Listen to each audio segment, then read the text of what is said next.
Hello everyone.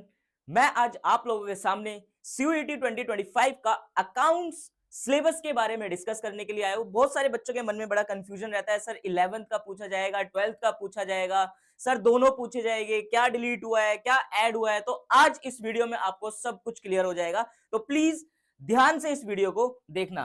Class accountancy book keeping syllabus का code है 301। अगर हम बात करते हैं आगे, सिलेबस का कोड है 301। अकाउंटिंग फॉर पार्टनरशिप, जो आज से पहले एनपीओ हुआ करती थी यूनिट 1, आज क्या है अकाउंटिंग फॉर पार्टनरशिप। तो इसका मतलब क्या है कि एनपीओ डिलीट हो चुका है, अब आपसे एनपीओ के बारे में नहीं पूछा जाएगा। करेक्ट, जो 12th में आपने पढ़ा है वो ही आपका सीयूईटी में कंप्लीट सेम आने वाला है। Correct, partnership form, nature, deed, importance, उसके बाद फाइनल अकाउंट्स कैसे बनते हैं, कैपिटल फिक्स्ड है तो कैसे बनेंगे, फ्लक्चुएटिंग है तो कैसे बनेंगे, और division of profit, basically profit and loss, appropriation account के बारे में। तो चैप्टर नंबर 1 से तो सिर्फ ये 3 टॉपिक ही आपसे पूछे जाने हैं। Correct, chapter number 2 reconstitution of partnership firm, जिसके अंदर आपने चेंज इन पीएसआर पढ़ा था, गुडविल पढ़ा था, गुडविल की थ्योरी थोड़ी सी पढ़ी थी, फैक्टर अफेक्टिंग गुडविल, और उसके मेथड्स आपने पढ़े थे, सुपर प्रॉफिट, एवरेज प्रॉफिट, और दोनों का कैपिटलाइजेशन मेथड। करेक्ट, उसके बाद आपने एडमिशन पढ़ा था और रिटायरमेंट डेथ पढ़ा था, और उसके अंदर आपने कैपिटल एडजस्टमेंट करी थी, रिवैल्यूएशन अकाउंट बनाया था। करेक्ट, और पार्टनर कैपिटल अकाउंट बनाया था। तो सेम आपका रिकॉन्स्टिट्यूशन ऑफ पार्टनरशिप डिट्टो आपसे पूछने वाले हैं, जो क्लास 12th में आपने पढ़ा था।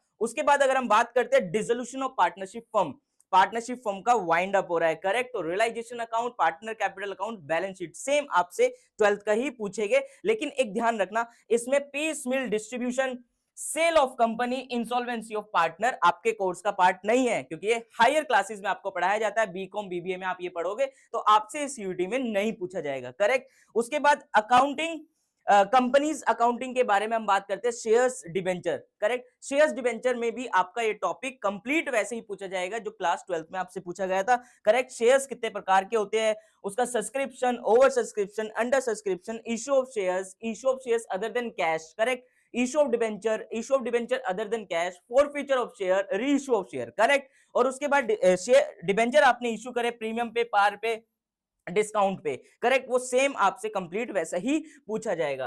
करेक्ट, इसके बाद अगर हम बात करते हैं analysis of financial statement. Correct, आप लोगों ने कंपनी की बैलेंस शीट बनाई थी क्लास 12th के अंदर। करेक्ट, वैसी ही बैलेंस शीट आपसे सीयूटी के सिलेबस में आपसे पूछा जा रहा है। करेक्ट, उसके बाद आपने फाइनेंशियल एनालिसिस, सिग्निफिकेंस, पर्पस और लिमिटेशन, थ्योरेटिकल पार्ट है। Correct, tool of financial analysis, जिसमें कंपैरेटिव, कॉमन साइज, आप लोगों ने 2 स्टेटमेंट बनाई थी, comparative statement of profit and loss balance sheet, common size statement of profit and loss balance sheet. Correct, और accounting ratio, most important topic आपका CUT के purpose के लिए मैं आपको बता देता हूं, accounting ratio, it is totally based on formulas. Correct, इसके बाद अगर हम बात करते हैं कैश फ्लो स्टेटमेंट और उसकी एडजस्टमेंट, तीनों एक्टिविटीज से आप लोगों से पूछा गया है। इसके बाद अगर हम बात कर रहे हैं computerising accounting system, it is, sir ये भी करके जाना है, बिल्कुल सर करके जाना है, लेकिन ध्यान रखना ये ऑप्शनल टू यूनिट 5th है। अगर आप 5th यूनिट नहीं करके जाते तो आपको कंप्यूटराइजिंग अकाउंटिंग करके जाना है। तो बेसिकली सर ये इस साल से आपका पूरा ऑप्शनल हो गया है, इज इट करेक्ट? तो सर ये तो इजी हो गया, बिल्कुल इजी हो गया, क्योंकि आपने ये 12th में पढ़ा नहीं है, सीयूटी में आपको पढ़ना पड़ता था पहले, अब सीयूटी में इसका ऑप्शनल हो गया। या तो यूनिट 5 करो, यूनिट 5 बेसिकली फाइनेंशियल स्टेटमेंट वाली बुक। करेक्ट, या तो वो करो या फिर ये करो। मेरा सजेशन यही है कि आप यूनिट 5 करके जाओ, कंपनीज अकाउंटिंग की, सॉरी फाइनेंशियल स्टेटमेंट की, जो आप लोगों ने कॉमन साइज कंपैरेटिव स्टेटमेंट बनाई है वो ही आप ये करके जाओ, क्योंकि आपने वो 12th में पढ़ा है तो आपकी उस पर अच्छी कमांड होगी। लेकिन हाँ, जिसके स्कूल में ये पढ़ाया गया है, कंप्यूटराइजिंग अकाउंटिंग कराई गई है, तो प्लीज आप कंप्यूटराइजिंग अकाउंटिंग ऑप्शनल के अंदर लेना। और अब ये सब चीजें हम पढ़ने वाले कैसे है, ये एंटायर सिलेबस अब हमें पढ़ना है एमसीक्यूज के पर्पज से, ना कि बोर्ड के पर्पज से। और एमसीक्यूज के पर्पज से आपके लिए थ्योरी भी उतनी इंपॉर्टेंट है और प्रैक्टिकल की एडजस्टमेंट भी उतनी इंपॉर्टेंट है।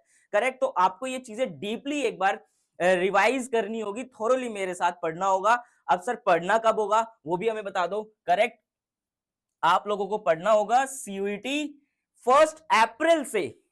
करेक्ट, 26 मार्च को बोर्ड के एग्जाम्स खत्म हो जाएंगे, एक एग्जाम साइकोलॉजी का बचेगा, तो वो कंप्लीट होने के बाद हम 1 अप्रैल से बैच स्टार्ट करें और बैच का नाम है संकल्प, जिसके अंदर हम आपको इंग्लिश, कॉमर्स, डोमेन गेट सारा कंप्लीट कराएंगे।